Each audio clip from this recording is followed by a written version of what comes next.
Terus kemudian perkembangannya kan ada apa namanya Brusov, Van de Venter ngeluarin politik etisnya.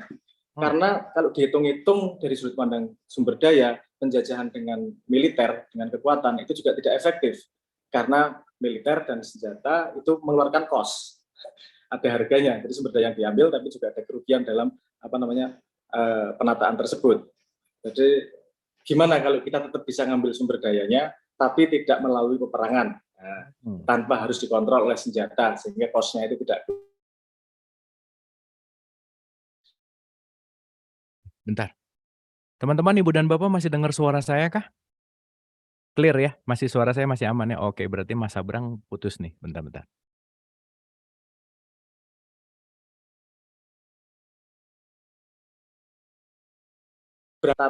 Tapi yang saya lihat adalah sumber dayanya tetap bermanfaat senjata, tidak melalui proses militer dan pemakaian. Oke, Mas, sorry Mas, kayaknya ini putus-putus kita ulang. Apakah ini kata Mas Aryo termakan penjajahan sinyal lancar, katanya. Mas? Oke, nah sip. Sebentar. Penjajahan sinyal. Oke. Oke, sip Mas, lanjut. Oke, sip. Oke, thank you. Oke, mohon maaf.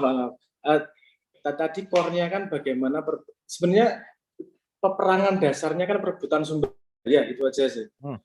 Apa yang semi fair ya pakai perdagangan yang menguntungkan, terus kemudian yang tidak fair ya kemudian pemaksaan. Tapi kemudian pemaksaan juga butuh kontrol sehingga butuh militer. Militer itu adalah lagi adalah expense, mengeluarkan sumber daya untuk mendapatkan sumber daya. Gimana kalau nggak pakai militer nih? Oke, berarti kalau nggak pakai militer, kita didik, kita rubah pakai cara berpikir.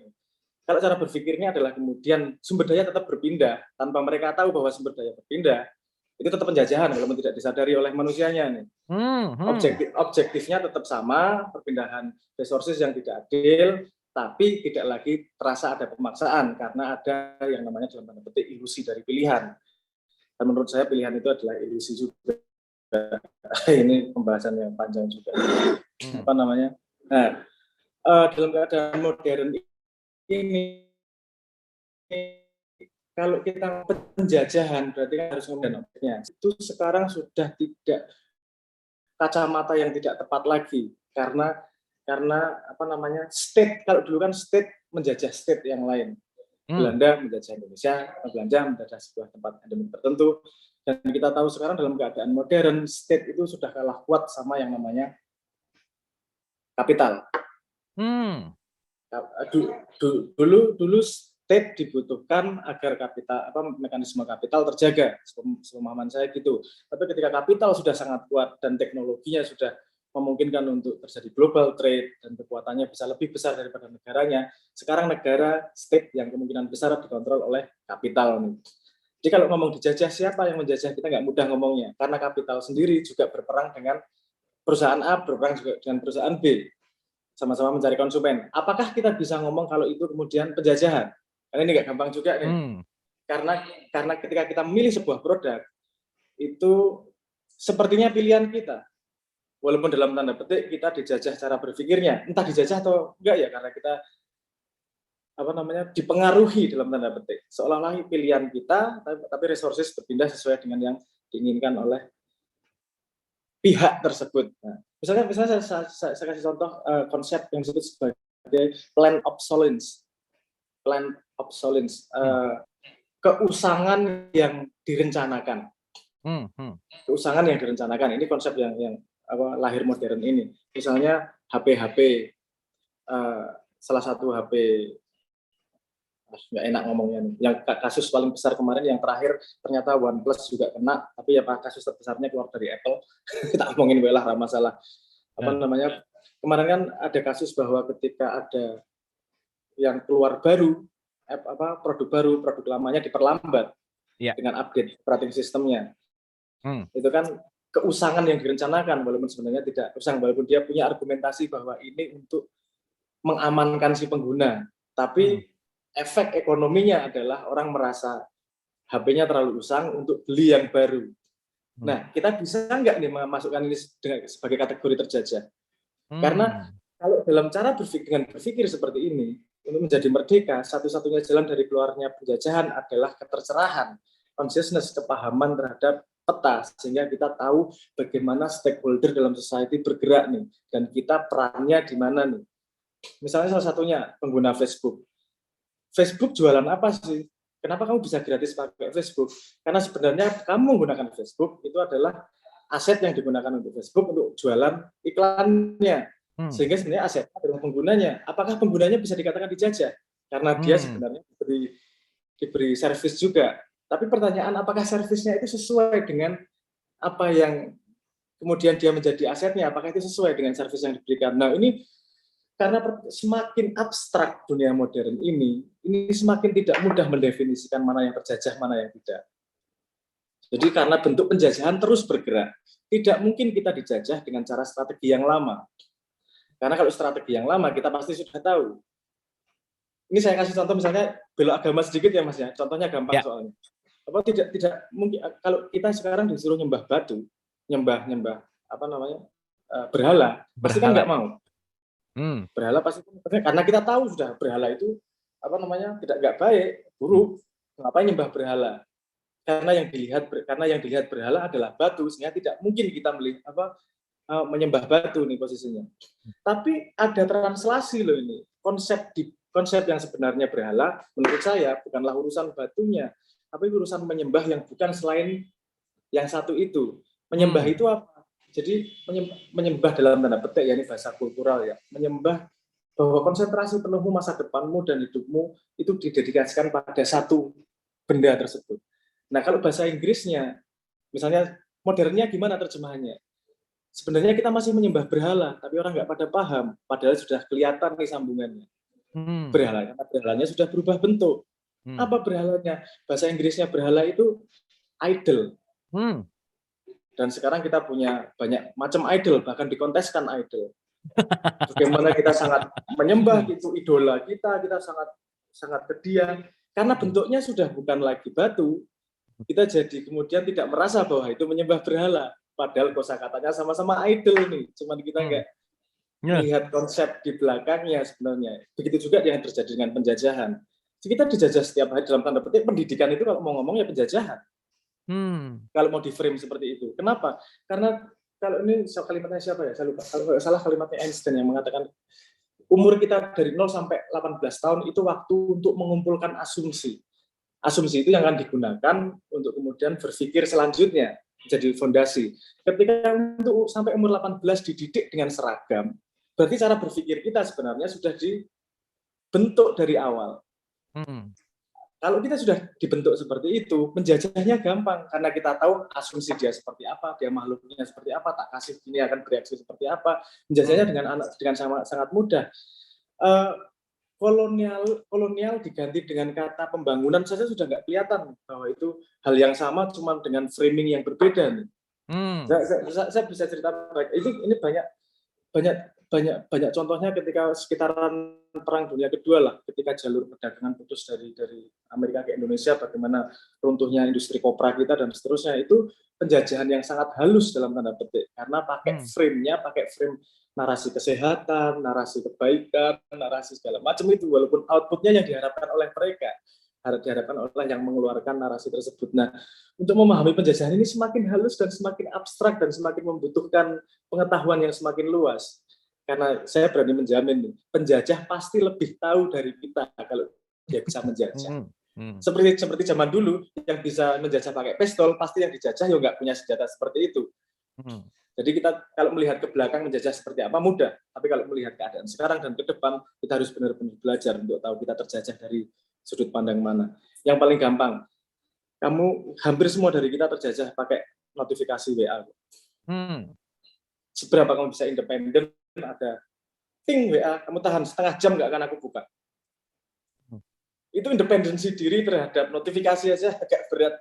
Terus kita ngomong siapa yang menjajah ini? Menurut saya, kata kuncinya sebenarnya adalah tidak ada orang yang bisa terjajah kecuali dia mengizinkan dirinya terjajah. Oke. Mungkin awalnya gitu, Mas Abu. Arahnya kemana? Karena ini konsep penjajahan pada dunia modern ini cukup kompleks ini mau dibahas karena dia sudah masuk pada behavior, dia sudah masuk pada hal-hal yang sangat tipis, sangat kecil, nggak sesederhana ditodong senjata seperti dulu. Oke. Nah, bicara tentang modern nih, Mas Abrang. Modern, masa depan, millennials gitu ya, di mana kita akan masuk kepada dunia yang lebih modern lagi gitu. Itu kan perlu suatu persiapan lah gitu. Menurut Mas Abrang, ancaman terbesar modernisasi terhadap kemanusiaan, kebebasan berpikir atau kedaulatan yang paling bahaya mengancam kita tuh apa sih, Mas Abrang? Masa depan. Ya.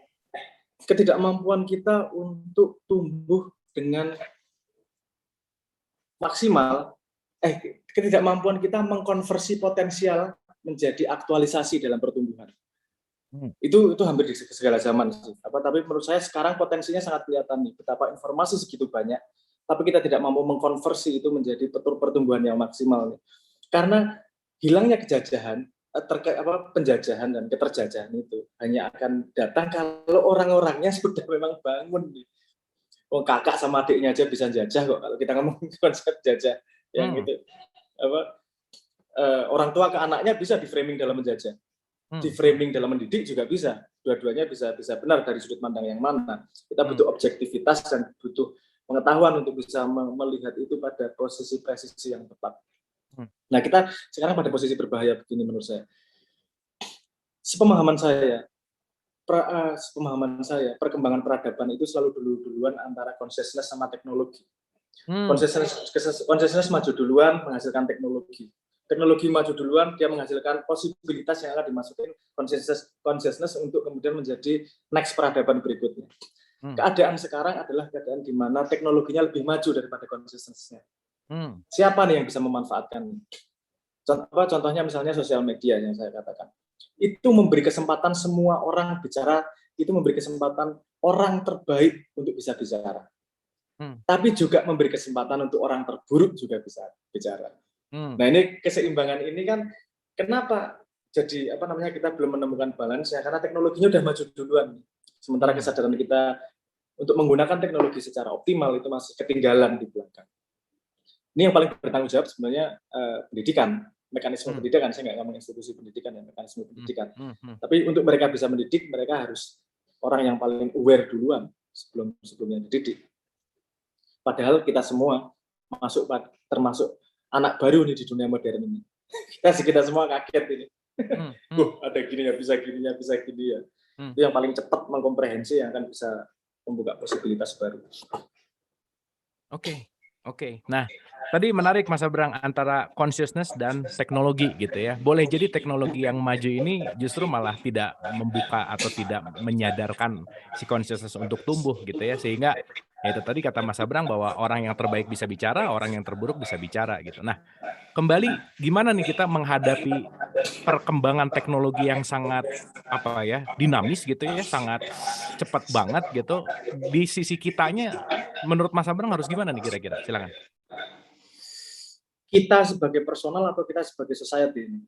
Dari personal dulu nanti jadi society gitu. Dari personalnya dulu kira-kira. Oke. Kalau dari sisi personal sih kita perlu gini.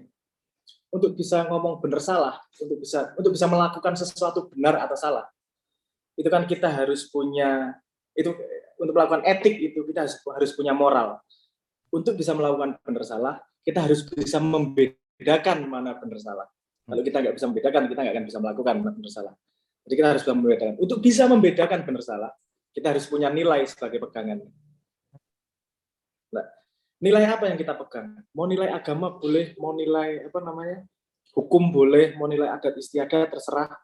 Tapi harus pegangan beneran nih sama nilai untuk bisa membedakan mana benar salah, kemudian mau melakukan mana benar salah. Sebagai personal seperti itu. Karena pada area yang tidak kita pahami, ketika kita masuk area yang benar-benar kita tidak paham, yang hanya bisa kita pegang adalah nilai. Karena kita tidak tahu. Ini bettingnya gimana ya? Misalnya gini, saya agak belok sedikit ya, saya kasih contoh. Yeah. Menurut saya kenapa agama ngajak kita untuk jujur setiap saat? Kalau bisa sejujur mungkin lah, dengan tepat, jujur yang soleh, dengan jujur yang tepat. Karena jujur adalah strategi terbaik untuk menghadapi ketidaktahuan ke depan. Setiap kebohongan itu harus ditutupi oleh kebohongan yang lain, misalnya gitu. Ini ada 5-6 tumpuk kebohongan, akan ketahuan inkonsistensimu. Ketika kamu ketahuan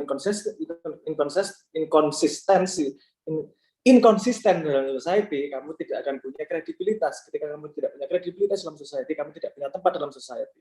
Dan ini kan sebenarnya strategi, ini kalau dipikir detail ini kan panjang. Tapi kalau gampangnya, nilai kejujuran itu dipegang. Kita bisa membedakan mana jujur, mana salah. Terus kemudian kita benar-benar mau melakukan yang jujur dan tidak mau melakukan yang tidak jujur. Sebenarnya sesimpel itu. Gimana kita menghadapi keadaan yang baru? Mungkin tidak semua dari kita paham, tapi kita bisa pegangan nilai ini. Kalau kita pegangan nilai benar-benar, tidak hanya mendeklarasikan nilai, karena menurut saya nilai itu bisa dilihat dari action, bukan dari proclamation. Proclamation nggak peduli lah. Kamu ngomong kamu yang paling soleh, kamu yang paling gini ya, itu proclamation semua. Tapi yang paling penting adalah kita bisa action benar kepada value nilai ini. Mungkin akan mengalami kesulitannya, tapi pada jangka panjang itu adalah betting. Bahasa Indonesianya betting apa ya? Itu pertaruhan yang paling kemungkinan menangnya paling besar itu. Kalau kita memang jujur jangka panjangnya, kita mungkin nggak tahu. Makanya dikasih tahu sama agama, karena tidak semua orang bisa berpikir sejauh itu. Wes toh, jadi wong jujur wae, wes karo ingat terus sama Tuhan, melakukan yang bermanfaat, itu saja dilakukan. Behavior kita terhadap teknologi baru sudah terfilter kok. Kita mau ngomong buruk, ini bermanfaat enggak ya? Oke, enggak ya udah. Jadi rumusnya sebenarnya tidak rumit. Kalau beneran punya nilai, konsistenlah terhadap nilai tersebut. Gunakan nilai itu untuk membedakan benar dan salah. Tapi tidak hanya untuk membedakan, tapi action beneran pada benar salah tersebut. Ini yang sering ada value, ada morality, kemudian ada etik. Jangan hanya berhenti pada pengetahuan tentang value, pengetahuan tentang agama, itu penting sebagai fondasi, tapi nggak berhenti di situ. Bisa kemudian digunakan value nilai agama tersebut untuk membedakan benar salah. Ketika sudah bisa membedakan benar salah, dilakukan benar-benar. Nah, ketika 3 rangkaian ini dilakukan secara konsisten, menurut saya secara personal itu adalah jalan paling safe, jalan paling aman ke depannya. Walaupun saya tidak menjamin pasti aman, tapi dibandingkan strategi lain, strategi memegang nilai itu adalah strategi yang paling aman menurut saya untuk menghadapi ketidaktahuan ke depan. Secara personal seperti itu. Oke, nah itu mengarah kepada society nih Mas Abrang. Berarti menaruh diri di society kan sekarang juga ya ada media sosial gitu ya. Orang ya kita tahu Indonesia paling cerewet lah di medsos gitu ya. Padahal kita tahu bahwa Indonesia juga punya culture yang sangat luar biasa sebetulnya gitu. Tetapi pandangan si media sosial dengan berbicara bebas dan seterusnya. Sekarang akhir-akhir ini juga banyak sekali kasus-kasus hoax dan seterusnya. Nah, itu dampak dari mana sih sebenarnya Mas Abrang? Apakah ajaran orang tuanya atau nilai tadi yang tidak ditanamkan atau gimana kira-kira menurut Mas Abrang? Seperti gini Mas, naik sepeda kan nggak bisa ditanamkan orang tua, tidak bisa diajarkan orang tua. Ya sebenarnya kamu nggak ngajari anak main naik sepeda, kamu memberi kesempatan anak untuk mengalami gimana caranya naik sepeda sehingga dia bisa sendiri. Nggak ada orang dia ngalami itu dan menurut saya itu problem dengan pendidikan. Asumsinya bahwa kita bisa menanamkan nilai, asumsinya kita yang ditanamkan itu pengetahuan tentang nilai, bukan tentang etiknya. Padahal yang paling penting adalah etiknya. Yang tadi ada urutan tadi, nilai, ada membedakan benar salah jadi moral, dilakukan sesuai dengan itu jadinya etik.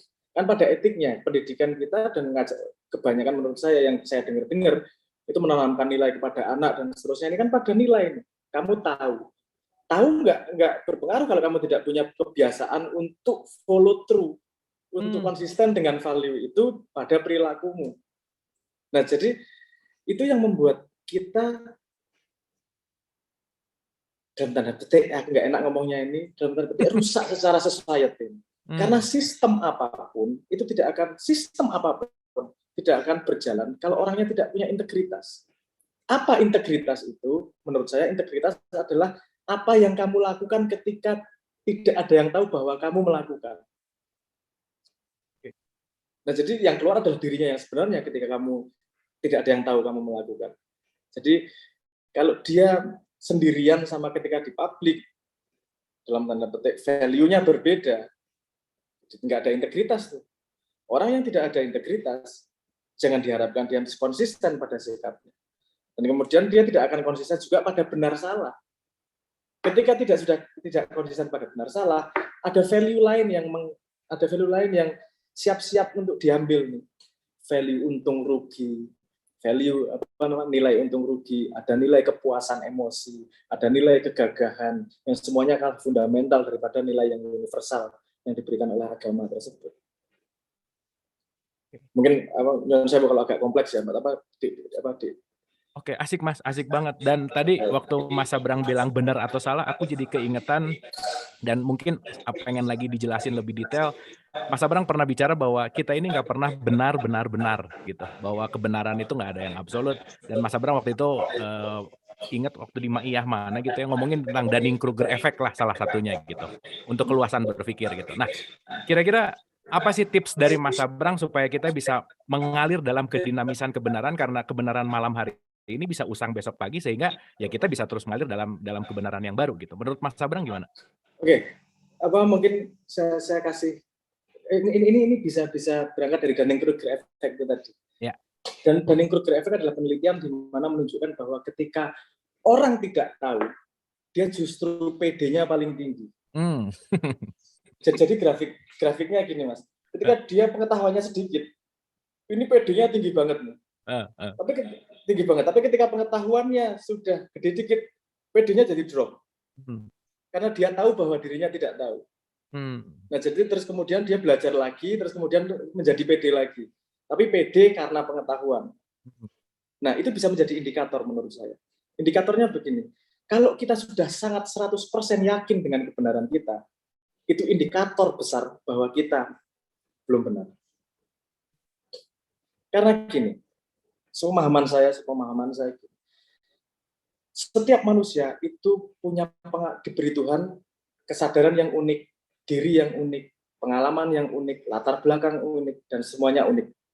Karena semua adalah perspektif, semua adalah pancaran tajali yang berbeda.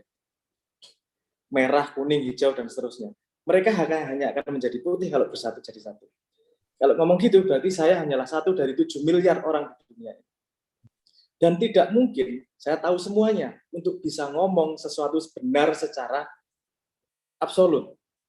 Kalau saya ngomong sesuatu benar secara absolut, itu berarti ruang pengetahuan saya sudah mentok. Saya tidak ada ruang kemungkinan. Kalau sudah tidak ada ruang kemungkinan, berarti pengetahuan saya sudah mentok. Karena ketika saya nambah satu lagi pengetahuan, satu langkah pengetahuan, terbuka lagi ruang kemungkinan. Nah, salah satu untuk menghindari kebenaran yang absolut itu, salah satu menghindari Dunning-Kruger effect itu tadi, salah satunya, yaitu tadi nge-track. Aku merasa sebenar apa sih? Ini wis bener, nggak mungkin salah ini. Itu saya biasanya paling antenanya keluar. Kok saya nggak ada keraguan sedikit pun sih? Jangan anggap keraguan negatif ya. Karena keraguan itu kadang-kadang bukan datang dari ketidakyakinan akan kebenaran, tapi ketidakyakinan akan kelengkapan kebenaran. Jadi keraguan itu penting ya, Mas Sabrang ya? Kenapa kita diberi kalimat insya Allah, bismillah, astagfirullah, alhamdulillah? Karena dalam setiap saat ada yang namanya keraguan. Misalnya saya ngambil pengalaman dari Nabi Sulaiman yang berkata saya akan menggauli 100 istriku dan akan lahir 100 anak yang akan menjadi pasukan berkuda. Anaknya cacat semua. Kata Tuhan, kamu nggak ngomong insya Allah sih? Itu tetap yang menentukan aku loh. Nah, menurut saya sehebat-hebatnya manusia pada sisi apapun, kalau tidak meletakkan insya Allah, berarti kita tidak mengakui ada yang lebih berkuasa daripada kita. Dalam hal apapun, kekuatan maupun pengetahuan. Jadi kalau kita yakin 100%, itu menurut saya masuk ke area Tuhan. Memang kamu Tuhan tahu 100%, yakin 100%. Keraguan itu datang dari kesadaran bahwa kita tidak akan mampu full pengetahuannya gitu. Jadi bukan ragu terus ragu bahwa Tuhan itu ada atau tidak, enggak gitu. Kita yakin Tuhan ada, tapi pemahaman kita tentang Tuhan pasti enggak full. Jadi makanya ada yang kalau di diskusi saya sebutnya sebagai rentang insya Allah. Jangan sampai lupa yang namanya rentang insya Allah. Dan kalau ini coba teman-teman itu sendiri ya, backtrack ke belakang ya, pengalamannya. Melakukan sesuatu dan berhasil, biasanya itu ketika agak ragu-ragu nanti berhasil atau enggak. Justru gagal paling banyak adalah ketika kamu yakin pasti berhasil. Karena menurut saya tidak ada rentang insya Allah itu. Tidak ada rentang la haula wala quwata. Tuhan, emang dengan kekuatanmu seberapa sih? Oke, kalau kamu cukup sendirian, ya udah Tuhan nggak usah bantuin. Kalau saya pikirannya gitu, makanya kita dimodali insya Allah, dimodali bismillah, dimodali alhamdulillah. Menurut saya itu modal-modal kunci dari Kanjeng Nabi sih, untuk memberi ruang-ruang limitasi kita. Oke Mas, ini menarik banget, seru banget, dan ini yang raise hand udah mulai banyak. Aku masih banyak yang pengen didalemin sih, tapi asik banget kalau kayaknya kita bisa dialog bareng sama teman-teman gitu ya. So teman-teman yang di YouTube, teman-teman yang di Instagram Live maupun yang di Zoom, yang mau lewat chat boleh, lewat raise hand boleh. Kita akan berdialog seputar apa yang tadi kita diskusikan, dan ya anyway ada Mas Abrang di sini, kita bisa ngobrol apa aja lah gitu ya.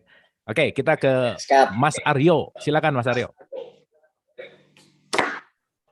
Kalau dalam sisi seni dan budaya, apakah sudah merasa merdeka ya? Karena terutama di situasi PPKM ini, tantangannya seperti apa? Apakah sedikit banyak merupakan suatu halangan untuk bisa merdeka, ekspresi, dan sebagainya? Itu saja pertanyaan saya. Terima kasih. Oke, seni dan budaya dan merdeka gitu ya, berkaitan sama situasi kekinian. Monggo, Mas Abrang, gimana pendapatnya? Oke, situasi modern ya, ini dari sudut pandang sosiologi, hukum maupun keadaan ya. Konsep merdeka sendiri menurut saya merdeka dalam sebagai pribadi, merdeka dengan huruf besar, atau merdeka dalam society, itu konsep yang berbeda. Dalam society menurut saya merdeka adalah merdeka menentukan batas. Karena kemerdekaan tanpa batas itu bisa pasti kita kemudian neranyak bahasa Indonesia. Kita masuk ke kemerdekaan orang yang lain. Kalau kita tidak menentukan batas, yang kita anggap merdeka adalah ketidakmerdekaan untuk yang lain. Nah, kita harus menyeimbangkan itu kalau ngomong kebersamaan. Nah, kemerdekaan bersama kadang-kadang ditentukan oleh batas hukum, batas adat istiadat, batas kebenaran nilai, dan seterusnya itu tadi. Nah, kalau kemerdekaan mau bebas semaumu, jangan pada society. Di tengah hutan bebas semaumu, nggak masalah. Kalau di kumpulan bareng-bareng, bebas itu pasti ada batasnya. Apakah itu menjajah kita? Menurut saya, batas itu diperlukan untuk menjaga stabilitas. Karena ini seperti semua hal, kalau kelebihan itu beracun. Dalam tanda petik gitu lah. Merdeka, boleh merdeka, tapi ya kita harus jangan sampai ngelewati kemerdekaan orang lain dong. Kebablasan gitu ya. Kebablasan lah kemerdekaannya, sampai kamu misalnya nyanyi, wah nyanyi terus ada tetangga, jangan keras-keras dong, merdeka bebas aku. Loh, dia juga punya kemerdekaan, tidak mendengar loh, nggak mau dengar musikmu juga. Nah, gimana titik tengahnya ini? Titik tengahnya di mana? Nah, ini sepanjang peradaban kita menemukan cara-cara, hipotesis untuk menemukan titik tengah, di mana untuk menemukan balance terbaik. Agar kita semua bisa semaksimal mungkin merdeka, tapi seminimal mungkin mengganggu kemerdekaan orang lain. Mau tidak mau menemukan titik optimal nih. Dan itu teorinya macam-macam. Keadaan sekarang tentu memiliki arti kemerdekaan yang berbeda dengan yang kemarin. Misalnya sebagai seniman, kemarin lebih merdeka untuk manggung di ruang publik, di lapangan. Sekarang tidak bisa. Menurut saya, ini tadi, melihat ruang kemungkinannya, apakah merdeka hanya haknya seniman? Merdeka untuk sehat juga haknya orang. Sekarang keadaannya adalah kemerdekaan seniman untuk manggung di ruang publik harus dibatasi agar kita lebih stabil dalam society. Apakah senang senimannya? Juga senang. Saya punya hak untuk ngomong bahwa seniman menderita. Saya termasuk seniman di sini dalam keadaan seperti ini. Tapi kan gini juga, apakah penderitaan kita untuk kebaikan lebih banyak orang? Kalau itu memang worth it untuk ditahan penderitaannya, ya udah nggak apa-apa. semakin kita disiplin, itu semakin cepat penderitaannya sebenarnya. Kalau misalnya ngomong pandemi ini ya, oke kita disiplin di rumah 3 bulan, yang nggak kuat makan, ayo tetangga saling membantu dengan makan. Ini lagi-lagi nilai ini apa yang dilakukan ini. Kalau ini itu dilaksanakan benar-benar, nilai di action kan, bukan hanya diproklamasikan. Sebenarnya kita cepat kok ngadepi situasi ini. Cuman yo itu setiap manusia agak susah nih. Ruang kemungkinannya tidak semuanya sama. Dan ini seni dari berjalannya society lah. Oke. Thank you, Mas. Jadi poinnya tadi keren banget sih. Kemerdekaan itu sebetulnya adalah menentukan batas ya juga untuk memaksimalkan kemerdekaan diri sendiri dan meminimalis untuk mengganggu orang lain itu penting banget. Thank you, Mas Abrang. Terima kasih. Thank you juga Mas Aryo pertanyaannya. Oke, berikutnya ke Mas Mansyur Kamigero. Silakan Mas Mansyur. Halo, Assalamualaikum Kang Abu. Waalaikumsalam. Silakan. Oke. Kan jadi Mas Abrang itu pernah mengatakan dalam satu cuplikan video gitu. Sebelum berteriak tentang kebebaskan diri dari penjajahan, ketahuilah bagaimana cara mereka menjajah. Bagaimana cara mengetahuinya dengan belajar ilmu mereka, ilmu Katon. Kemudian pertanyaan saya adalah bagaimana sih caranya Mas Abrang itu belajar? Bagaimana cara belajar yang paling efektif? Apalagi kan Mas Abrang udah kuliah di Kanada, ngambil matematika, fisika, tembak gelandangan, itu kan mentalnya mah. Itu yang terakhir gelar paling oke sih, yang terakhir. Nah, kebetulan saya juga kan sekarang mahasiswa baru gitu. Mas Abrang jurusan fisika juga, jurusan fisika. Jadi pas banget gitu. Nah, gimana sih cara Mas Abrang belajar, misal mau belajar ekonomi? Apakah cari sumber sebanyak-banyak dulu atau tekniknya gimana sehingga ilmu tersebut itu jadi benar-benar jadi model gitu di pikiran. Karena kan saya pernah lihat juara olimpiade matematika, fisika, tapi entah kenapa itu ada yang beda gitu sama Mas Abrang itu, entah gimana gitu. Nah, gimana sih cara belajar Mas Abrang kalau bisa detail? Oke. Thank you Mas Mansyur. Wah ini nanya resep dapur nih. Silakan Mas Abrang, mungkin boleh berbagi cara belajarnya supaya jadi cerdas kayak Mas Abrang tuh gimana sih? Silakan. Gini, kalau saya tidak tahu metode lain selain metode yang saya lakukan, dan mungkin ada metode yang lebih baik atau gimana, tapi saya tahunya yang saya lakukan seperti itu. Prinsipnya saya pemalas. Jadi saya waktu itu mencari cara bagaimana kalau saya belajar sesuatu sekali cukup. Gimana itu caranya? Jadi ada yang namanya, saya selalu percaya ada yang namanya rumah pemahaman. Jadi kalau kita menambahkan sesuatu ke rumah, menambahkan sedikit, misalnya lukisan atau apa, itu enggak taruh di gudang, tapi diletakkan di tempat yang tepat. Jadi di kepala saya ini ada peta pemahaman tentang ekonomi gimana, ini layarnya gimana. Saya pernah mencoba menggambar itu, tapi agak kesulitan juga. Karena saya berpikirnya bukan lewat bahasa, saya berpikirnya geometrik. Ini tipikal cara berpikir saya memang geometrik. Jadi saya melihatnya ini informasi berhubungan dengan ini dan seterusnya, ini bergerak sedikit, lainnya bergerak, dan seterusnya lah. Itu saya tidak, kan ada orang yang belajarnya tajam. Jadi dia mempelajari satu bidang, tapi sangat dalam. Ada yang tipikalnya seperti itu. Ada tipikalnya yang melebar. Belajar banyak, tapi tidak dalam. Kalau saya membaca saya sendiri, tendensi saya lebih ke yang lebar sebenarnya. Kedalaman saya itu datang dari menata informasi di kepala saya sebagai rumah pemahaman. Jadi nambah satu sedikit-sedikit, terus menjadi satu bangunan yang lengkap. Ya selengkap yang saya miliki. Ya nggak lengkap juga sih, karena saya terus belajar, terus baca. Jadi ketika baca itu saya nggak ngapalin isinya apa, saya nggak ngapalin kata-katanya apa, tapi saya meletakkan itu pada konsep di mana ya. Ini tabrakan sama yang mana ya? Ini kok nggak cocok, nggak konsisten sama yang itu ya? Kok ini menguatkan yang ini ya? Jadi ketika satu berhubungan dengan yang lain, sudah kita tabrakkan, kita kontekskan, itu otomatis nempel sendiri. Jadi satu komponen kecil pun bisa merubah banyak hal. Karena kalau tidak konsisten ilmu di kepalanya nih, ini gatel nih. Kok Tuhan membuat dunia sangat tertata kok. kok informasi tidak tertata ya, ada yang tidak konsisten ya, itu kita pasti nyari. Proses mencari itu kemudian jadi rumah pemahaman yang bisa kita pakai kapan saja. Nah ini pasti omongan abstraknya. Tapi gini Mas Abdul, kalau jenengan mau janjian sama saya, tahun depan, kalau metodologi saya sudah selesai, sudah selesai saya bikin, nanti saya training gimana caranya big. Saya kasih training bisa sampai 15 menit, 30 menit aja lah.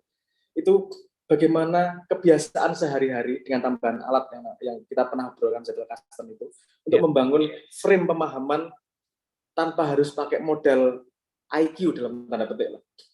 Karena ada toolsnya nih. Ada gini juga, mohon maaf, ini Tuhan menciptakan orang kan berbeda-beda cara berpikirnya. Jadi ada yang memang satu mendalami, ada yang banyak, ada yang memang dia bisa mempelajari banyak hal, menyerap sangat cepat. Saya juga sudah menemukan limit saya. Ketika sesuatu dalam, ada hal-hal yang tidak bisa saya tempuh lebih dalam. Dari saya belajar banyak bidang itu ada yang saya tidak lebih bisa dalam. Saya harus ketemu sama orang yang memang mendalami kompleksitasnya. Misalnya saat ini, seminggu terakhir ini saya sedang mendalami tokenomik. Karena saya melihat masa depan ini yang bisa diekspresikan, pintu masa depan adalah bagaimana teknologi blockchain itu bisa merepresentasikan interaksi antar manusia. Saya sedang belajar papernya dan segala macam 1 minggu terakhir ini.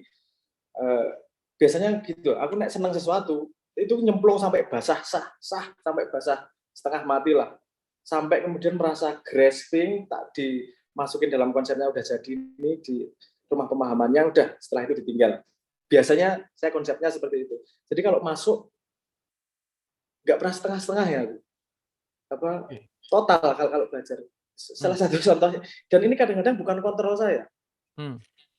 Termasuk di musik nggak Mas? Termasuk di musik nggak? Musik itu saya melihatnya perspektifnya beda kok Mas. Saya musik itu melihatnya bukan nada, saya melihatnya spektrum. Ini yang membuat unik ya, maksudnya kalau teman-teman yang lain melihatnya nada, saya melihatnya spektrum. Jadi saya menjelaskan musik bisa berbeda nih, tapi justru itu yang bikin unik. Maksud saya, ketertarikan itu kamu nggak bisa ngontrol loh. Kalau kamu suka si A, ya nggak bisa pindah si B. Suka si A, ya suka si A. Menurut dari pengalaman hidup saya, pada setiap titik kamu tiba-tiba tertarik sesuatu. Menurut saya itu petunjuk Tuhan bahwa kamu akan membutuhkan ini suatu hari. Oke. Jadi ketika ada saya tertarik yang nggak jelas gitu, saya cemplungi kayak orang gila. Beberapa misalnya ini. Jadi itu normal ya Mas Abrang ya? Soalnya aku mengalami itu juga sih. Iya, menurut saya nge-track gitu. Gimana sih kita kontrol ketertarikan? Ternyata ketertarikan itu nggak bisa kita kontrol. Menurut saya, kenapa kita punya ketertarikan? Karena diri yang sejati pengen membuat diri yang sadar, paham diri sejatinya siapa. Tapi karena diri yang di otak ini belum punya wadah, makanya dibangun wadahnya oleh diri yang sejati. Gimana wadahnya dibangun? Dengan ketertarikan. Kamu tertarik ilmu ini, belajar. Oh, ini jadi punya mangkok 1, belajar itu mangkok 2. Sehingga ketika dirinya bicara, ini paham nih jadian. Nah, ketertarikan itu adalah membangun kerangka agar diri yang sejati bisa dipahami oleh diri yang disadari. Menurut saya seperti itu. Saya sering masuk area-area yang nggak paham, yang saya nggak bisa tidur bener-bener kalau lagi kesetrum kayak gitu. Ini ya cerita goblok ya. Saya pernah benar-benar tertarik sama pace misalnya. Sama apa Mas? Sorry. Oh, Feng Shui, ya. Kan ada Feng Shui, ada pace, dua Zibedusu, ada beberapa aliran itu. Terus tiba-tiba saya tertarik sama Mang Pai, pace nih. Itu dalam 3 hari saya baca buku 7 ya Mas. Karena saya nggak bisa tidur, benar-benar nggak bisa tidur. Ini kenapa sih aku tertarik di sini nih? Saya sendiri nggak paham kenapa saya tertarik di situ. Tapi Gusti Allah lagi menunjukkan itu ke saya, wis tak pangan nih, nggak tahu gunanya seperti apa, pokoknya tak makan sampai dalam tanda petik kodenya udah selesai, udah nih kamu udah paham nih, udah wis pindah lagi nih, wis pindah. Dan ternyata berguna juga, aku jadi paham movement itu, kenapa hari ini, kenapa tahun-tahun ini si A investasi, kenapa butuh partner, pergerakan bisnis itu jadi saya paham karena saya belajar itu kemarin, gitu. Jadi ya nggak paham, kalau nyari sendiri nggak kepikiran juga bakal belajar di situ. Jadi tentang belajar itu tadi, kalau saya garis bawahi, modal ketertarikan itu modal berharga. Kalau seneng cemplungi sampai mati. Wes. Maksudnya cemplungi bener-bener basah kuyup gitu. Cemplungi. Dulu saya belajar fisika juga saking senengnya itu ngerjain PR sampai mimpi, Mas. Karena bener-bener terjun gitu loh, bener-bener terjun total latihnya, total belajarnya gitu loh. Oke, tapi jadi nyambung dikit Mas Abrang, kembali ke passion nih. Berarti si passion juga dinamis ya Mas Abrang ya. Maksudnya nanti ada ketertarikan masuk ke sini, ketertarikan masuk ke sini. Nah, itu passion itu dinamis. Apakah begitu, Mas? Teori saya tentang passion kan itu, Mas. Teori saya tentang passion adalah itu jalan si diri sejati untuk membangun wadah agar diri yang menyadari bisa memahami diri yang sejati. Oke. Alatnya namanya passion ini. Karena kalau diri sejati langsung ngomong sama kepala, nggak paham juga nih. Ya. Nggak, jadi biar ini paham, dikasih modal dulu loh. Dan tertarik. Mantap, Mas. Keren. Thank you, Mas Abrang. Mudah-mudahan bisa menjawab dan sukses kuliah fisikanya tadi. Mas siapa ya tadi? Menarik, tuh yang menarik. Keren. Thank you, Mas. Terima kasih. Oke, berikutnya Mas Muhammad Fahmi Adi Nugraha. Silakan. Oke, assalamualaikum warahmatullahi wabarakatuh. Waalaikumsalam. Silakan.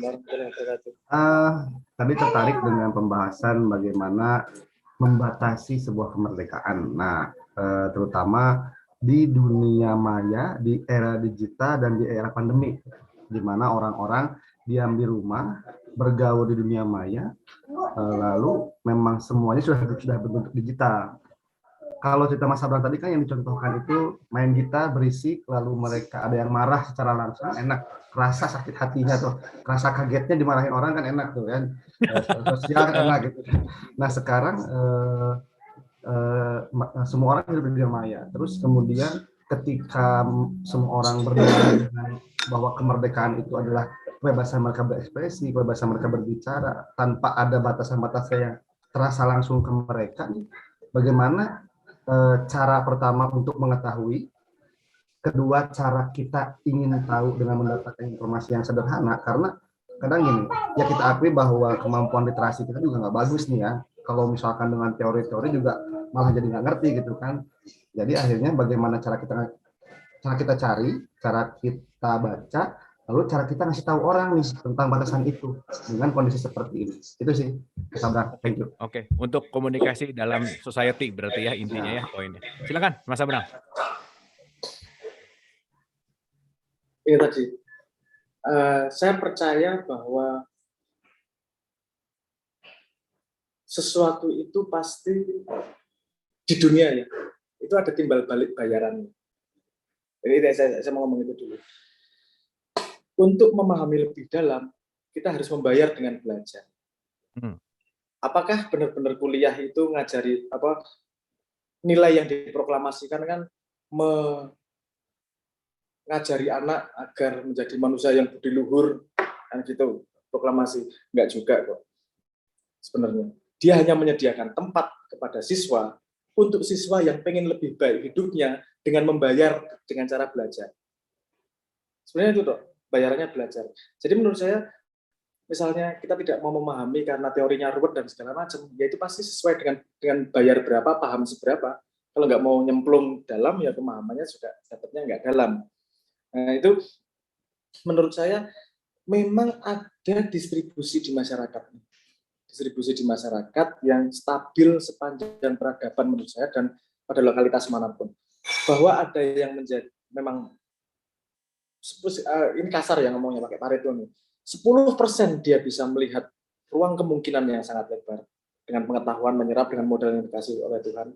Ada 80% yang follower hanya mengikuti. Dan ada 10% di bawah yang memang harus ditanggung oleh 90% yang di atas. Karena dia memang tidak kompatibel sama zamannya. Makanya ada guna zakat, sedekah dan segala macam itu untuk 10% yang pasti ada dalam semua society apapun. Negara semaju apapun pasti ada 10% sekitar yang tidak kompatibel dengan tanggung jawab yang di atas. Nah, gini, ini tadi kan ketika kita ngomong sosmed, kita tidak bisa lepas dari yang namanya teknologi. Apa sih teknologi? Teknologi adalah ekstensi dari manusia.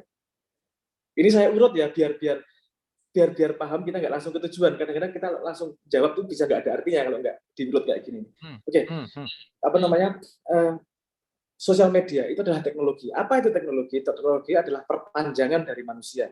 Kalau perpanjangan dari tangan jadinya traktor. Perpanjangan dari kaki jadinya alat transportasi. Kepanjangan dari komunikasi adalah sosial media, telepon, dan seterusnya. Nah, semua teknologi itu pasti punya inklinasi, pasti punya sifat untuk menguatkan manusia, untuk menguatkan aspek manusia yang mana. Gini. Kan manusia kan multi aspek. Terus lebih dengan teknologi itu jadi lebih gampang keluar yang mana. Dengan metodologi sosial media yang ada sekarang, itu lebih memudahkan manusia yang berpikir dengan cara sistem satu. Ini sekalian belajar ya, apa? Sorry kok ngomong belajar kuliah Mas, mohon maaf ya, saya pengen bagi sharing apa namanya, teori sedikit lah, agar kita bisa benar-benar masuk memahami betul-betul bagaimana. Ini teorinya dari Daniel Kahneman. Dalam setiap manusia itu ada dua mode berpikir, cara berpikir. Satu disebut sebagai sistem satu, satunya lagi disebut sebagai sistem dua. Apa itu sistem satu? Sistem satu adalah cara berpikir cepat, asosiatif. Kalau gini, kalau gini, ini gini. Milih apa namanya, makanan paling enak itu. Ini gampang, mikirnya cepat. Jadi sifatnya dia berpikir secara cepat, hemat energi. Dan ini paling banyak digunakan manusia sehari-hari karena hemat energi. Ada sifat apa? Ada sistem dua. Sistem dua adalah cara berpikir yang lambat. Energinya berat. Dia logis. Dia apa namanya? Sangat analitik. Itu sangat jarang, bukan sangat jarang. Ini semakin jarang digunakan oleh manusia. 10% yang di atas dia bisa menggunakan sistem dua secara efektif. 80% ke bawah, semakin ke bawah itu semakin dominan pada sistem satunya. Jadi kalau orang di sosmed langsung ngomong nggak enak, nyakiti orang lain tanpa berpikir, kadang-kadang mereka tidak jahat. Cuman sistem satunya memang tidak dikontrol oleh sistem duanya. Dia tidak kenal sama dirinya sendiri, bahwa semua yang dia keluarkan itu pasti memberikan efek kepada dirinya. Misalnya, dan setiap garis setiap orang, bagaimana berlaku dalam society itu juga berbeda. Saya nggak berani ngomong ada satu rumus nih. Karena Tuhan, misalnya paling sederhana kalau ngomong pakai Myers-Briggs ya, Myers-Briggs, manusia sendiri dibagi 16 nih tipikalnya. Itu teori yang sederhana, padahal banyak banget nih manusia. Ada yang sifat apa memang dia dikasih tugas sama Tuhan untuk teriak-teriak. Ada yang dikasih Tuhan memang untuk dia berpikir. Ada yang dikasih Tuhan untuk dia hanya mendengarkan. Orang pasti kalau orang sadar dirinya paling optimal di mana, itu dia akan menemukan sendiri. Jadi saya nggak bisa ngomong rumus gimana ya paling baik di internet. Kalau misalnya saya hanya bisa membagi rumus saya. Kalau saya mau ngomong di internet, itu pertanyaan nomor satu saya gini, ini cukup penting nggak sih diomongin? Ini penting buat saya apa buat orang sih diomongin? Kalau cuma untuk penting buat saya, pentingnya untuk apa sih? Untuk kelihatan ampuh, untuk kelihatan hebat, untuk ngapain? Itu harus jelas. Kalau memang ini penting untuk diomongin, baru saya ngomongin. Makanya saya di Twitter jadi sangat nggak tahan. Karena postingan saya sangat sedikit di sosial media. Dan kalau posting nanti terus, wah serius banget apa dan segala macam. Karena menurut saya pribadi, ya ini saya nggak ngomong semua orang. Menurut saya, ngapain orang harus dengerin ocehan saya? Saya ngapain orang harus dengerin? Saya kan memberatkan dia. Mending bahas sesuatu yang apa namanya memang penting untuk kita bahas. Memecahkan masalah kayak ada menawarkan satu sudut pandang kayak perspektif kayak misalnya seperti itu. Dan pertanyaan terakhir, bagaimana bisa menyadarkan orang lain? Saya dari dulu selalu ngomong itu. Saya tidak pernah bisa paham sudut pandang menyadarkan orang lain itu. Karena Tuhan sendiri ngomong yang kasih hidayah Tuhan. Kita mengislamkan orang nggak bisa. Warzutni fahma, pemahaman itu rezeki. Jadi tujuannya sudah mengubah orang lain, saya memandang bahwa itu adalah melanggar kemerdekaan. Yang bikin dia bukan kita, yang ngasih makan dia bukan kita, yang ngasih apa yang membuat ya tadi yang buat dia bukan kita, sehingga hak kita tuh limited. Jadi cara paling menurut saya cara paling aman, paling optimal untuk dalam tanda petik merubah orang lain adalah menjadi inspirasi. Menurut saya itu kamu berlaku sesuai dengan konsistensimu sehingga orang terinspirasi dan bertanya dan merubah dirinya. Kalau merubah orang lain, saya nggak tahu metodologinya. Karena itu setahu saya tugas Nabi tok untuk menyebarkan bertanggung jawab terhadap manusia yang lain. Kita ini bertanggung jawab terhadap diri kita sendiri dulu. Dan kalau kita semua berpikir seperti itu, society beres sendiri, nggak usah mikirin orang lain. Gitu loh. Ada kalimat yang terkenal gini, be the change that you want. Jadilah perubahan yang kamu miliki. Jangan suruh orang lain berubah. Kalau pengen keadaan berubah, jadi perubahan tersebut. Menurut saya itu jalur inspirasi tersebut. Mohon maaf, saya selalu tidak bisa menjawab kalau pertanyaannya adalah bagaimana membuat orang paham, bagaimana merubah orang, itu saya nggak paham sama sekali. Yang saya bisa hanyalah, yuk kita berproses bareng. Karena saya tidak yakin bahwa saya lebih tumbuh dari kowe, saya bisa ambil pelajaran dari kamu, kamu bisa ambil dari pelajaran dari aku. Bukankah dua kepala lebih baik daripada satu merasa lebih tinggi dari yang lain? Saling belajar. Menurut saya itu lebih optimal strateginya daripada satu ke yang lain. Menurut saya, bisa jadi salah. Oke. Mantap, thank you Mas Abrang. Terima kasih banyak. Berikutnya Pak Rudi. Enggak, Pak Rudi. Ya, Assalamualaikum warahmatullahi wabarakatuh. Selamat malam semuanya. Waalaikumsalam. Malam. Tadi kembali ke pembahasan semula ya, bahwa penjajahan secara modern lah gitu. Tadi saya setuju banget sama narasumber Mas. Udah tua, jadi pokoknya yang saya lihat itu Mas Abrang itu yang saya kenal vokalis aja bagus, pemusik aja gitu. Saya setuju dengan nilai gitu ya. Jadi tanamkan nilai. Yang ingin saya tanyakan, apakah nilai itu futuristik? Satu itu, apakah nilai itu futuristik? Satu itu pertanyaannya. Kedua, kalau iya nilai futuristik, apakah semua ini yang di alam di dunia ini udah sempurna begini gitu, emang udah sempurna gitu. Gitu aja Mas Abrang. Terima kasih Mas Abu. Oke. Futuristik di sini boleh dijelaskan Pak Rudi. Futuristik itu gimana maksudnya? Futuristik itu maksudnya nilai itu kompatibel atau berada dalam segala zaman lah gitu, futuristik. Oh, oke. Jadi dia akan nilai-nilai ini akan bisa terjadi di dalam zaman apapun gitu ya. Jadi ya futuristik jadinya gitu. Oke. Thank you. Terima kasih Pak Rudi. Silakan Mas Abrang. Mungkin perubahan nilai apa dan lain-lain, nilai apa yang harus kita sadari karena ya nilai yang akan berlaku dalam setiap zaman lah kalau bahasanya Pak Rudi futuristik. Gimana menurut Mas Abrang?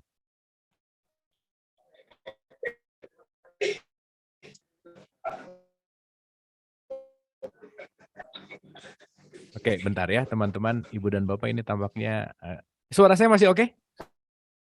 Oke. Bentar, berarti Mas Abrang agak delay nih sebentar. Putus-putus lagi ya? Ya, udah. Nah, sebentar. Cek, boleh dicoba cek Mas Abrang?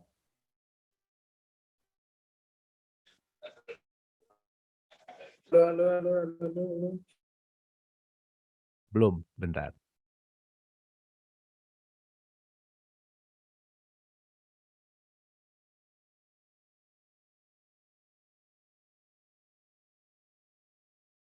Putus. Ya, tunggu ya teman-teman, kita tunggu sebentar.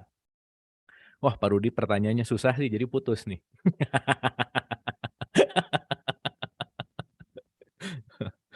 Oke. Udah dah.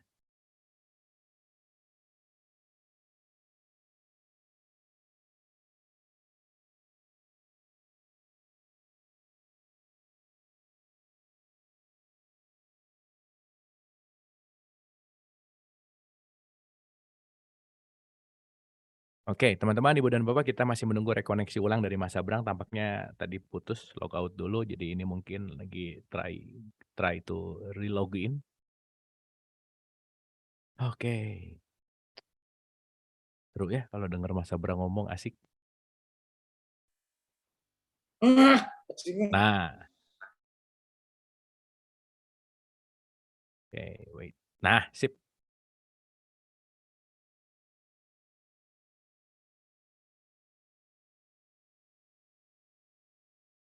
Oke. Halo. Sip. Oke. Maaf. Ya. Oke, ini udah oke kayaknya sih Mas Abrang.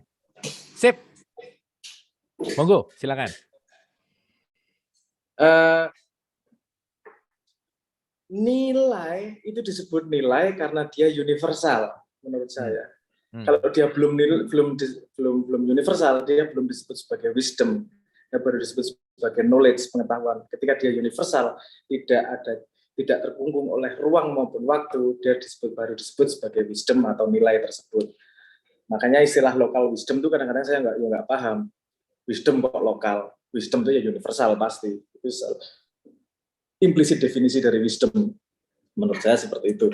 Ini tentang apakah nilai futuristik. Jawaban saya seperti itu. Kalau nilai pasti futuristik. Karena dia ya nggak hanya futuristik, ini berlaku sepanjang zaman. Seperti semua nilai dalam Quran ya berlaku sepanjang zaman. Bahwa ekspresi pemahaman dan pengetahuan kita tentang implementasi dari nilai tersebut itu bisa berubah sepanjang zaman karena teknologi dan cara berinteraksinya bisa berubah, tapi secara fundamental nilainya tidak berubah. Contohnya misalnya kebaikan. Kebaikan itu bisa dengan cara memberi, dengan bisa cara menampar, bisa dengan cara macam-macam, tinggal setting keadaannya bagaimana untuk memberi output terbaik. Kan nilainya sama kebaikan, ekspresinya bisa sangat bermacam-macam. Apalagi dengan teknologi baru memungkinkan ekspresi bisa lebih bermacam-macam. Itu pertanyaan yang pertama. Yang kedua apa Mas Abu? Agak lupa saya. Panik. Ya intinya lebih kepada futuristik. Intinya itu sih tadi. Pak Rudi ada lagi yang mau ditambahkan? Cukup ya? Ini betul, saya setuju sekali futuristik. Nah, kalau futuristik berarti sekarang ini menurut nilai universal yang Mas Abrang bilang, apakah dunia ini udah sempurna gitu? Sempurna emang begini gitu, kebanyakan orang salah gitu daripada yang benar gitu. Terima kasih gitu. Oke. Silakan, Mas. Nilai itu beda dengan agen. Agen itu manusia. Kalau apakah nilai berpendapat bahwa ini benar atau salah, yang bisa berpendapat itu agen. Nilai itu beda dengan agen. Agen adalah pelaku nilai tersebut.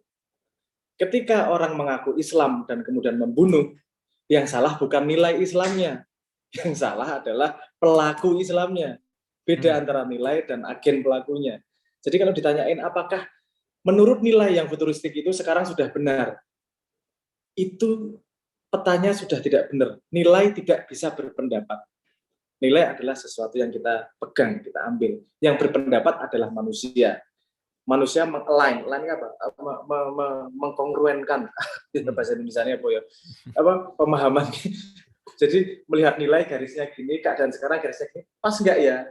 Oh ini nggak pas. Itu yang bisa berpendapat pas atau tidak itu manusianya. Itu juga tergantung pemahaman dia terhadap nilai dan pemahaman dia terhadap dunia yang dia lihat, yang dia alami ini. Nah, ini kita mau nggak mau masuk nanti di qualia, di perspektif, di hal-hal yang agak kompleks itu. Tapi intinya bahwa nilai tidak bisa berpendapat. Yang berpendapat itu manusia. Nilai berhenti sebagai nilai. Oke. Thank you Mas Abrang. Mudah-mudahan jelas Pak Rudi. Hatur nuhun Pak Rudi. Terima kasih. Oke, berikutnya Bu Anca silakan. Selamat malam Mas Abrang. Selamat malam. Yang ingin saya tanyakan, bagaimana kita bisa mengatakan bahwa kita ini masih dalam konteks dijajah dalam lingkup keluarga, sedangkan kita di satu sisi harus menghormati nilai-nilai luhur yang ditanamkan orang tua kita. Yang kedua, dan apa kriteria baku untuk anak-anak kita terbebas dari penjajahan dalam konteks didikan dalam keluarga. Terima kasih. Oke, terima kasih. Ini berkaitan sama keluarga, pendidikan keluarga, dan tradisi keluarga mungkin ya. Silakan Mas Abrang. Nah, tentang penjajahan ini kan kita tidak punya definisi universal seberapa sih yang disebut sebagai penjajahan. Dan framing yang berbeda sedikit, itu bisa merubah penjajahan yang sepertinya punya nuansa negatif menjadi sesuatu yang nuansanya positif. Misalnya, tadi yang ditabrakkan adalah bagaimana norma menghormati orang tua disetarakan dengan penjajahan. Ini dari dua sudut, itu dua mindset yang berbeda pada area yang sama itu bisa merubah makna sama sekali. Ketika si anak merasa dijajah, itu adalah penjajahan kemudian. Tapi ketika si anak memahami frame konsep adat istiadat norma tersebut, ini bisa jadi ngomong pendidikan. Karena sebenarnya kita tidak akan bisa tumbuh kalau tidak menjajah diri sendiri juga. Mohon maaf. Kalau misalnya pengen sehat, setiap hari ke gym, itu kamu harus menjajah diri. Kalau enggak malas mesti badannya. Enggak istirahat aja lah. Orang olahraga tiap hari untuk sehat aja, kita harus menjajah diri. Kadang-kadang konsep memaksa itu juga tidak selalu negatif menurut saya. Nah, kenapa di norma memaksa si anak menjadi norma dalam tanda petik? Karena sepanjang perjalanan peradaban tersebut itu terbukti efektif, efisien, sehingga diturunkan terus-menerus. Kan seperti itu. Tapi juga ini harus kita lihat kompatibilitasnya pada sebuah keadaan, pada sebuah zaman. Yang bisa kita, ini kompleks nanti, nggak apa-apa lah. Ini, yang bisa kita lihat secara universal kan pertumbuhan otak nih. Otak misalnya dari 0 sampai 7 perlakukan dia sebagai raja, 7 sampai 16 perlakukan sebagai tahanan. Coba cari kalimatnya siapa itu. Dan seterusnya lah. Itu salah satu kalimatnya junjungan kita juga yang ngomong seperti itu. Jadi salah satu konsep penjajahan dalam satu titik ya penting. Karena kalau manusia gini, kalau kita tidak belajar batas, kita tidak akan bisa mengekspresikan kemerdekaan dengan memilih batas. Bagaimana cara belajar batas? Pertama adalah dengan dipaksa, dengan dijajah. Anak kecil pegang kompor harus diteriakin.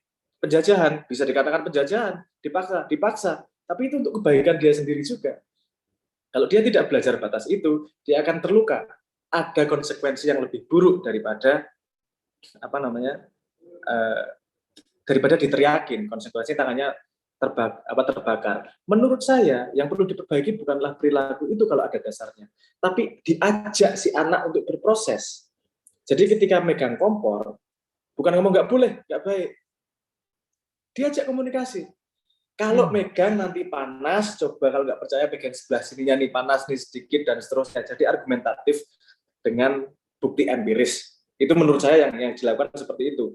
Sehingga pola itu bisa dia kerjakan sendiri ketika menghadapi keadaan yang lain. Ini seperti semua hal di dunia kok, menurut saya. Dunia ini terlalu kompleks untuk tidak kita simplifikasi. Jadi harus kita simplifikasi pemahamannya. Kosakatanya. Jadi kata-kata itu pasti simplifikasi dari konsep yang lebih luas. Karena simplifikasi, efeknya kadang-kadang kita salah paham dan tidak mengerti titik balance-nya. Nah itu tadi, norma dan penjajahan menurut saya tidak bertabrakan. Karena itu tergantung pada konsep pemaknaan yang melakukan. Ini tak geser sedikit nggak apa-apa ya? Oke. Karena realitas setiap manusia itu berbeda. Realitas, ada yang, kalau orang sains senangnya pada realitas materialisme. Walaupun sebenarnya tidak seperti itu ada sejarah panjangnya yang tidak pernah kita bahas. Tapi sekarang modern itu taunya sejarah realitas materialisme. Orang beragama inklinasinya pada realitas supranatural. Tapi ada realitas yang kita alami sehari-hari dan tidak kita perhatikan, yaitu yang namanya realitas makna. Realitas makna itu bukan terjadi pada materialnya, tapi pada pemaknaannya. Menggambar itu realitas apa itu? Bisa dikatakan sebagai realitas kekejaman, tapi bisa dikatakan juga sebagai realitas kasih sayang. Kalau dia melakukan kesalahan, tampar sebagai kasih sayang orang tua kepada anaknya, itu possible tuh. Jadi yang membuat realitas apa yang terjadi menurut saya adalah realitas makna yang paling penting, bukan realitas society. Ini nomor 2 nih, realitas society. Karena realitas society ini ada kemungkinan untuk tidak bisa diterjemahkan pada setiap kemungkinan anggota society tersebut. Jadi nomor 1 yang tidak boleh hilang, kemerdekaan yang hakiki, sekarang yang begitu, adalah pemaknaan kita terhadap sesuatu. Ini ngapain sih? Ini menjajah atau tidak sih? Kalau menurut orang lain menjajah, tapi aku tahu konsepnya bahwa aku tidak menjajah. Ini ada konsep yang jauh lebih besar dari ini. Pegang itu, no problem. Karena realitas maknamu jauh lebih real daripada realitas makna orang lain, karena kamu hanya memiliki dirimu sendiri kan gitu. Nah, itu menurut saya poin-poin yang penting itu, pemaknaan itu, realitas makna itu pada kemerdekaan. Oke. Ya, artinya kalau kita ngelihat ada bapak mukul anaknya, kita bisa ngelihat bahwa bapaknya kejam gitu ya, kira-kira ya Mas Abrang ya. Padahal mungkin si bapaknya pendeknya pakai gitu. kasih sayang gitu ya, kira-kira ya. Misalnya, ya, kasih contoh yang lebih real ya Mas, lebih gampang gini. Misalnya gini, ada orang mencuri. Realitas potret maksimal yang bisa dipegang, yang bisa dipotret oleh nilai hukum itu salah. Realitasnya mencuri. Kita mundur sedikit. Kenapa dia mencuri? Karena dia lapar, tetangganya nggak ada yang ngasih makan. Yang salah siapa nih kemudian? Kalau kita ngomong nilai, kita ngomong value Islam, ngomong yang paling berdosa adalah tetangganya. Ada orang lapar kok nggak dikasih makan. Nilai mana yang akan kita ambil? Itu kejadian yang sama, tapi maknanya bisa berbeda-beda itu. Dan pemaknaan itu yang nomor satu mendidik si anak, menurut saya.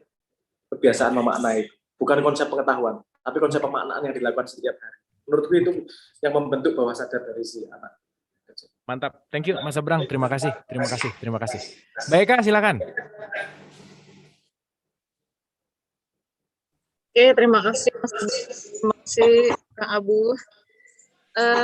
Saya mau bertanya nih, kalau kita mau merdeka kan tadi kita harus terbebas dari nilai-nilai itu juga kan. Nah, kapan kita bisa menggunakan nilai? Nah, padahal tadi nilai juga perlu gitu kan.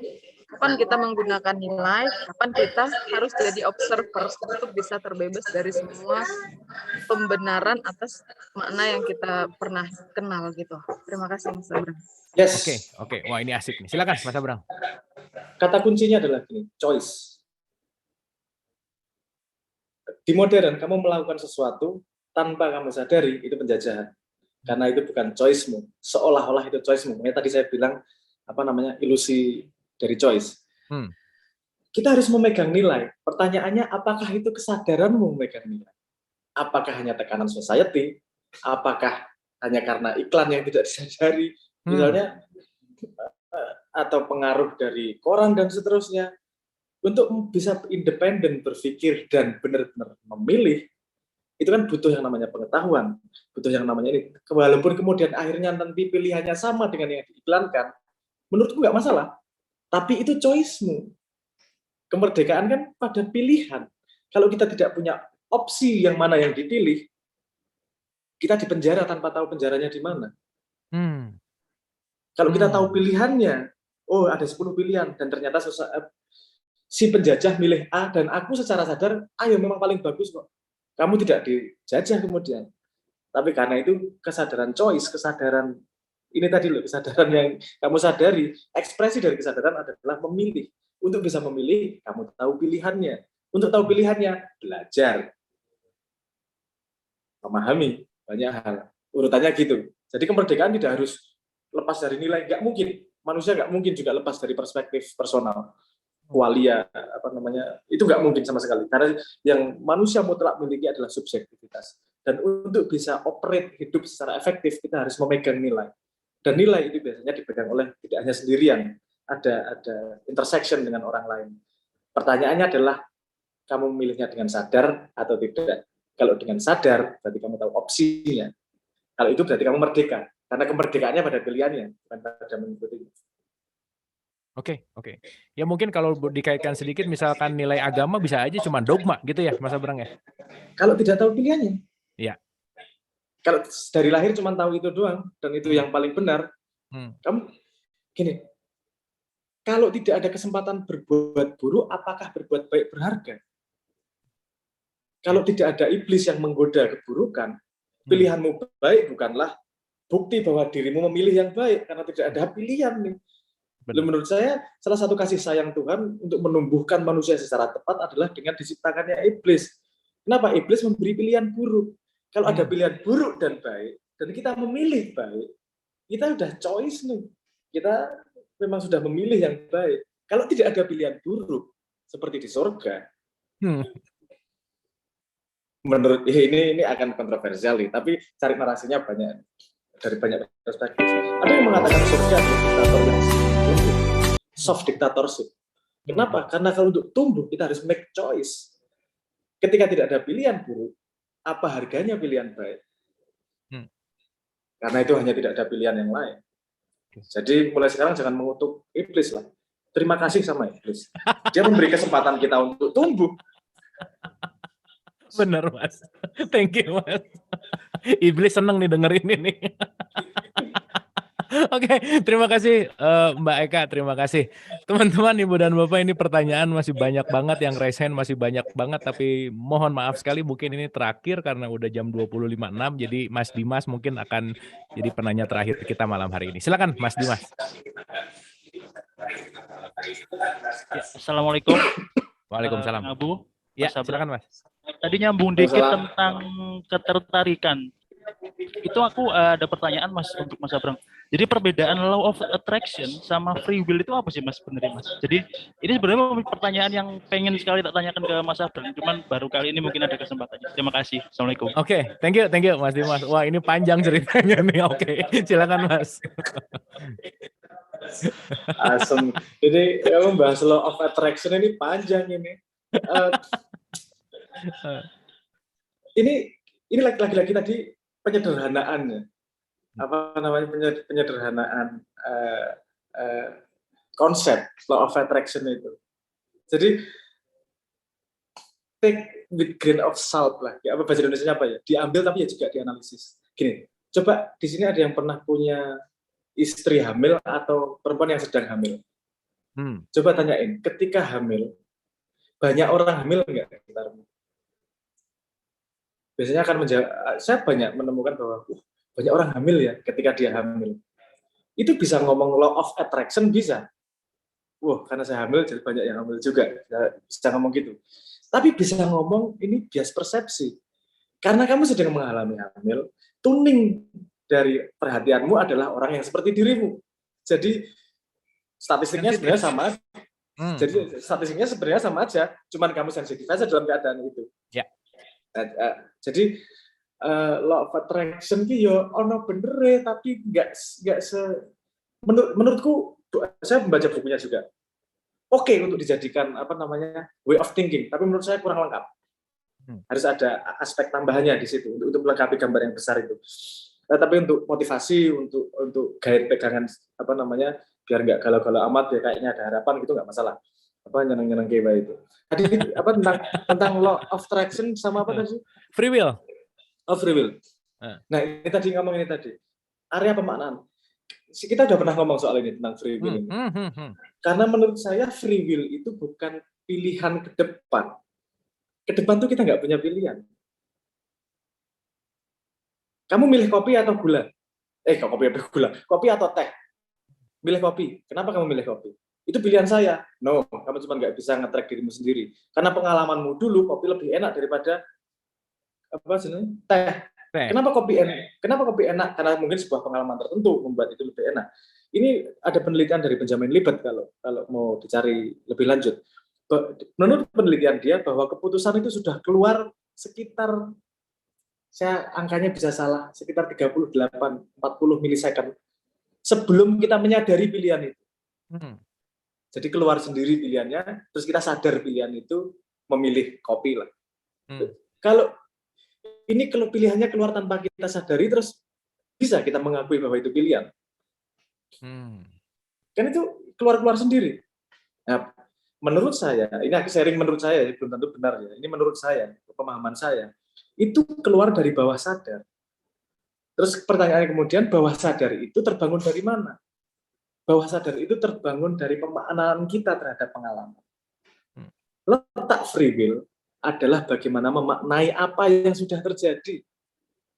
Karena itu akan mempengaruhi apa yang akan kita pilih berikutnya. Tanpa kita sadari. Yang seolah-olah kita sadari, illusion of choice itu tadi.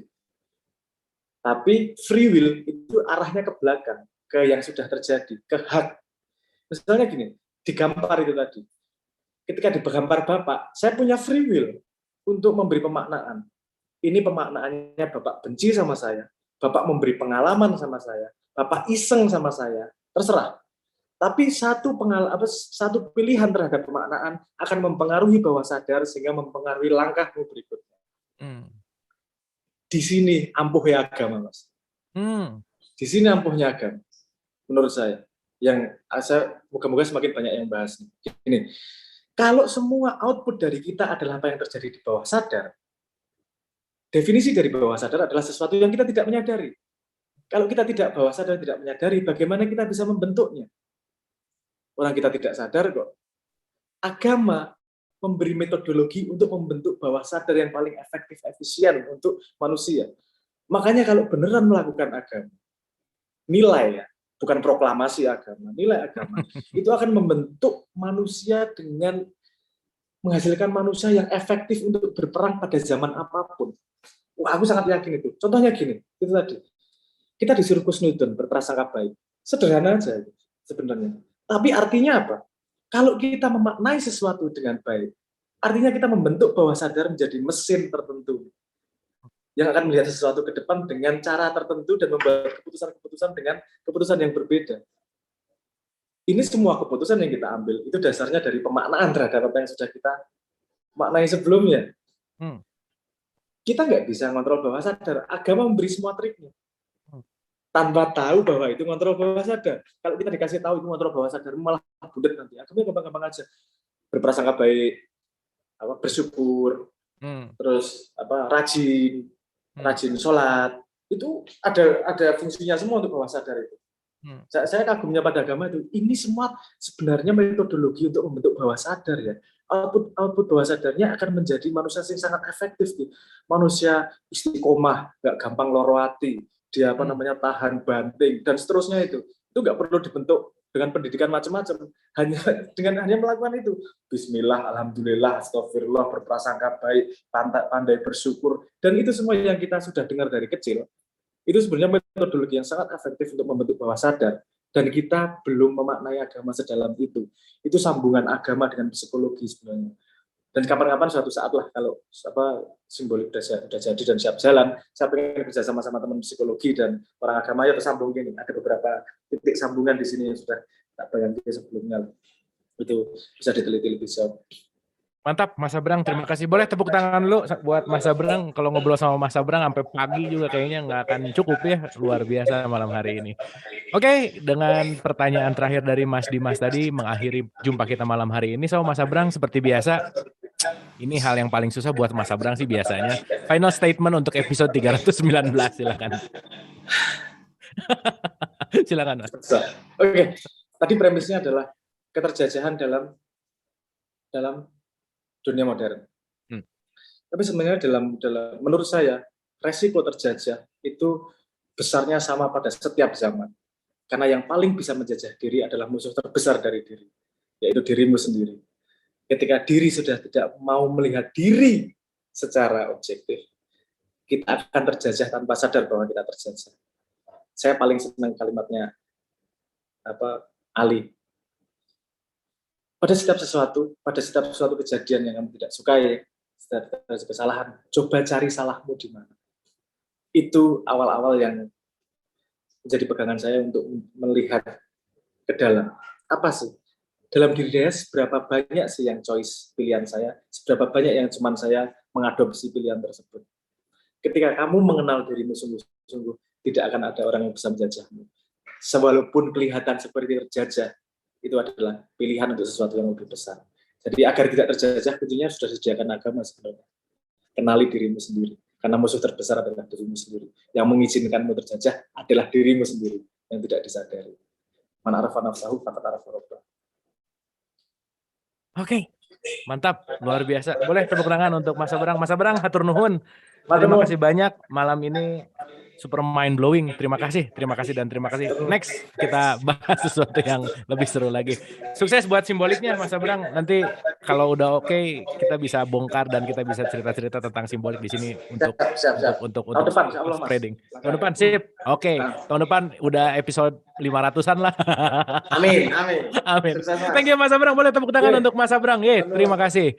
Oke, Ibu dan Bapak, sahabat Dialog Positif dimanapun berada, dengan final statement barusan juga mengakhiri jumpa kita malam hari ini penuh dengan wah udah deh, kita diacak-acak pikiran kita ya sama Mas Sabrang ya, diobrak-abrik, benar-benar ditata gitu ya, dan mudah-mudahan bukan hanya saya yang merasakan bahwa malam hari ini banyak yang terbuka, banyak yang benar-benar kita wow efeknya banyak banget, aha momennya banyak banget. Tapi poin yang paling dahsyat adalah setuju sekali bahwa tidak ada yang bisa menjajah kita selain kita mengizinkan bahwa yang menjajah itu masuk ke dalam diri kita. Makanya semua kembali ke dalam diri. So, terima kasih. Mohon maaf lahir dan batin. Semoga bermanfaat. Sampai ketemu besok di jam dan channel yang sama. Wabillahi taufiq wal hidayah. Assalamualaikum warahmatullahi wabarakatuh. Terima kasih. Hatur nuhun. Kita foto sebentar boleh ya? Jangan dulu pergi, Mas Abrang. Oke, teman-teman Ibu dan Bapak, seperti biasa hitungan ketiga tinggal senyum aja. Ibu Bapak nggak tahu ada di page berapa, tapi yang penting senyum aja. Nah, kalau udah senyum, tinggal jepret. Oke, saya siapin dulu kameranya sebentar. Oke, page pertama. 1, 2, smile. Alright, page kedua. 1, 2, smile. Oke, page ketiga. 1, 2, smile. Oke, page keempat. 1, 2, smile. Oke, 1 udah, 2 udah, 3 udah, 4 udah. Oke, boleh tepuk tangan sekali lagi untuk Mas Abrang. Mas Abrang, terima kasih banyak. Sehat-sehat selalu. Salam untuk keluarga dan jangan bosan-bosan untuk ke dialog positif, itu intinya. Ya, kita nanti menentukan lagi menunggu lagi jadwal sama Mas Abrang. Ya, next. Oh ya, nanti kalau bisa sama papahnya Mas Abrang ya datang. Insya Allah mudah-mudahan. Oke, terima kasih dan terima kasih Ibu dan Bapak.